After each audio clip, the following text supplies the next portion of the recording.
책 그리고의 그리면서 하는 이야기. 여러분은 지구에 인구가 너무 많아서 좀 줄여야 한다고 생각하는가? 인간이 사람의 생명의 그 가치를 저울질하여 어느 인간은 가치 있고 어느 인간은 가치가 없다고 평가할 자격이 있다고 생각하는가? 이 문제는 아주 오래전부터 사상가들에게 논쟁거리가 되었던 문제이다. 통계청 자료에 의하면 우리나라 2019년 출산화 수는 30만 명을 겨우 넘긴 정도이다. 가임 여성 한 명이 낳는 아기의 수가 한 명이 채 안 되고 있는 것이다. 그렇다면 과연 낙태아 수는 몇 명이나 될까? 통계청에서 정확한 낙태아 수를 발견하지 못했다. 그래서 2019년 SBS 한 방송에서 이한본 변호사가 대담한 내용을 살펴보고 생각해 보도록 하자. 이한본 변호사의 말에 따르면 한 해 낙태로 죽고 있는 아이가 정부의 발표로는 5만 건에서 34만 건 정도일 때도 있었다고 한다. 출생아 수가 30만 건 정도인 것으로 보아 이 5만 건에서 34만 명의 매년 죽어가는 아기들이 있다는 것도 놀라운데 산부인과 의사회에서 발표한 내용은 경악을 금치 못할 수준이다. 1년에 100만 건가량의 낙태 수술을 하고 있어 대략 30초마다 한 명이 죽어나가고 있다는 것이다. 현재 낙태는 모자보건법 14조에 근거하여 우생학적, 유전학적 정신장애, 신체질환, 강간, 근친, 엄마의 건강상 큰 위험이 될 경우 등을 제외하고는 불법이다. 그렇게 기형아가 많은 것일까? 그렇게 강간으로 아이를 갖는 경우가 많은 것일까? 상식적으로 납득이 가지 않는다. 많은 경우 그저 성관계를 즐기다 임신을 해서 불법으로 낙태 수술을 받고 있다고 봐도 무방할 것이다. 이한본 변호사는 2018년 5월경에는 KBS 1TV 시민의회라는 방송에서 이와 같은 발언을 했다. 우리나라는 민법, 형법상 태아를 인간으로 인정하지 않는데 아무런 근거 없이 헌재가 태아의 생명권을 주장해 왔다고 말이다. 이 이야기를 듣고 여러분은 어떤 생각이 드는가? 뭐야? 태아가 인간이 아니었어?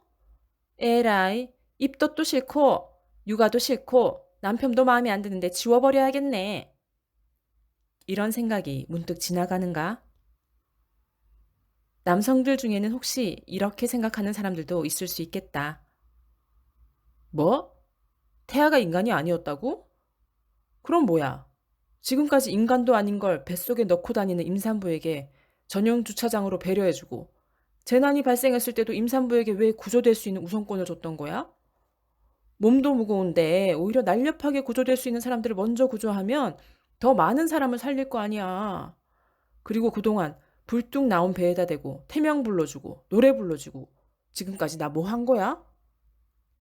그러나 또 누군가는 아니, 법이 왜 이 모양이야? 어떻게 태아가 인간이 아닐 수 있어?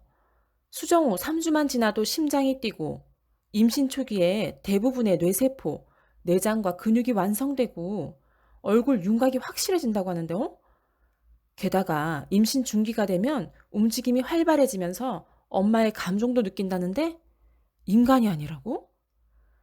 밤과 낮도 구분하고 엄마 목소리도 구분할 수 있다는데도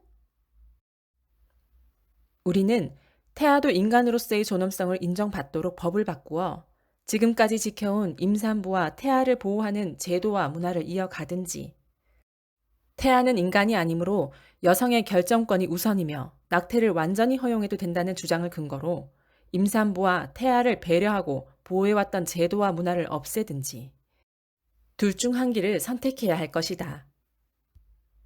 지금까지 우리의 세금으로 지하철에 임산부 배려 좌석을 따로 두어 임산부를 배려하지 않는 사람을 나무라기도 했고 우리의 세금으로 임산부들이 국민행복카드를 이용해서 태아 한 명당 60만 원 가량의 비용을 산부인과에서 검진받을 수 있도록 지원해 주기도 했다.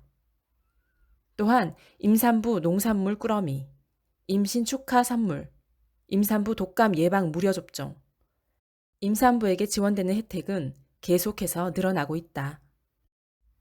태아는 인간이 아니고 여성의 권리가 더 중요하므로 여성들이 자기 마음대로 뱃속의 아기를 죽여도 된다고 한다면 우리 국민이 그동안 임산부가 동물이 아닌 인간의 생명을 품고 있는 존재이므로 묵묵히 부담해왔던 각종 세금과 대부분 사람들의 마음속에 있는 임산부를 향한 배려심이 여성이 스스로 태아를 죽이기로 결정함으로써 배신당해도 괜찮다는 것인가? 태아가 인간이 아니라면 여성과 임산부의 위치도 그만큼 낮아질 수밖에 없다. 여성들은 왜 스스로 자신을 위한 무덤을 파며 가장 존귀한 가치인 생명을 품는 우리의 특권을 포기하려 하는가?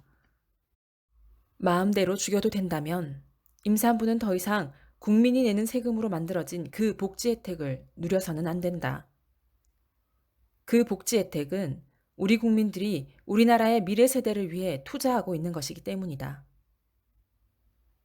적어도 임산부에게 지원되는 그 세금을 독신자들도 어르신들도 묵묵히 감당해온 이유는 임산부와 가장 작고 연약한 존재인 태아에 대한 순수한 이타심과 나라의 존망을 결정하는 데에 우리의 미래 세대의 역할이 너무나 크다는 것을 공감하는 공통의 애국심 때문이었다. 우리 국민은 제3자의 뱃속의 아기까지 부분적으로 공동 책임을 지고 있는 한 팀으로서의 역할을 감당하고 있다는 것이다. 태아를 살리는 한 목표를 가지고 달리는 팀에서 태아의 엄마가 이탈하지 않기를 간절히 호소한다. 만약 태아를 인간으로 인정해야 한다고 생각이 된다면 미혼모의 태아이건 유부녀의 태아이건 모두가 인간인 것이다. 인간의 생명이란 엄마가 누구냐, 아빠가 누구냐로 인해서 저울질하여 누구는 죽여도 되고 누구는 죽이면 안 되는 그런 싸구려가 아니다. 우리는 이미 사회에서 가진 자들과 갖지 못한 자들에 대한 수많은 불공정을 경험하고 있지 않은가. 그 불공정 속에서 많은 청년들이 박탈감과 좌절감을 경험하고 있지 않은가. 지금 태아의 상황이 딱 그 모습이다. 부모가 누구냐에 따라서 누구는 마땅히 죽어야 하고 누구는 절대로 살아야 하는 그 불공정한 자궁 속에 갇혀 있는 처지이다. 그러므로 우리는 미혼모를 향한 그 손가락질을 치우고 그녀를 도울 준비를 해야 한다. 여러분은 어느 쪽을 선택할 것인가? 대부분의 사람은 천부적으로 부여된 양심이라는 것을 지니고 생각하며 행동한다. 법이 아무리 태아가 인간이 아니라 외친다 해도 우리의 양심은 태아가 생명이며 인격이고 단 하나밖에 없는 DNA를 지닌 존귀한 존재임을 인식하고 있다. 우리는 우리의 미래 세대를 위해서 무엇을 준비하고 있는가? 임산부와 태아가 배려받지 않아도 되는 법과 제도와 문화를 남겨줄 것인가? 침몰하는 선박에서 단 한 명만 살아서 나갈 수 있다면 기꺼이 임산부와 태아를 살리는 생명을 최고의 가치로 여기는 문화를 만들어줄 것인가? 아이러니하게도 우리나라는 외국인의 자녀들에게는 한국 국적을 취득하는 데에 많은 혜택을 부여하고 일자리까지 지극정성으로 모시려 하는데 우리나라 정책이 어째 대한민국 아이들의 인구수를 줄이는 방향으로 끌고 나가고 있는 것이 아닌지 의문스럽지 않을 수가 없다. 우리 국민들은 미래 세대를 위해서 무엇을 준비해야 할까? 책 그리고 다음에 만나.